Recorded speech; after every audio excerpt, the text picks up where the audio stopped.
very much, Howie. The movie that I'm doing this week is The Fantastic Four. It is directed by Josh Trank and it stars Miles Teller, Michael B. Jordan, Kate Mara, and Jamie Bell. When four young people teleport to a dangerous parallel universe, they develop strange new powers. Now they must work together to save Earth when a former friend turns on them. This, as you well know, is the Fantastic Four based on Marvel comic. It is the oldest Marvel comic of that Stan Lee wrote himself.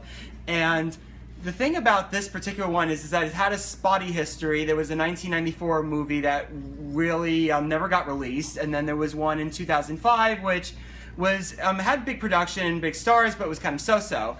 But for this one, this new one, kind of, they try to do something a little different with this one. They make this one more like a science fiction thriller, which, when you saw the trailer for it, looked fantastic. It looked like there was a lot of promise for this, but seeing it upon, completion as a film, it was kind of incredible that there really wasn't much going on. Like, there was a lot of setup in the movie, in terms of the heroes, going to this parallel universe and they develop their powers, but you really felt like no sense of like a lot of payoff to the setup to what was going on.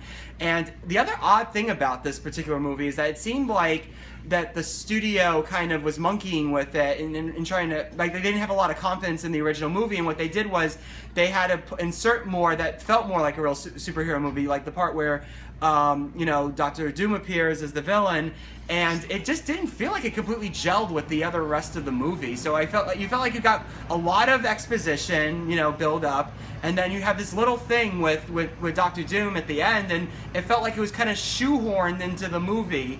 And you could tell it was like reshot because the special effects in this were really shoddy for like a big Hollywood superhero movie. So it's kind of like embarrassing, just the kind of film that you ended up developing here. I mean, you have to wonder if there was going to be, if this really had much to go on in the first place, because Fantastic Four has been around a long time. It's been around since 1950s.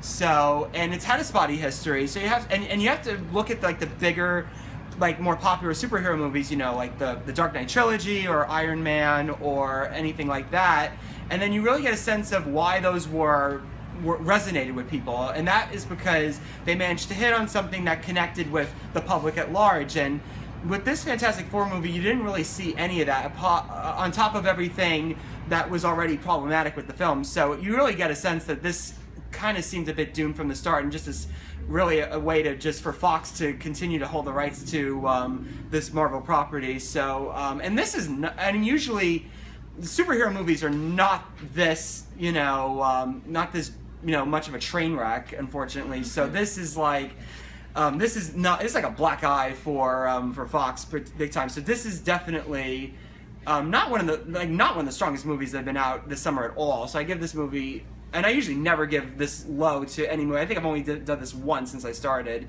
I only give Fantastic Four 1 out of 5 stars. So thank you very much for that. Moving right along.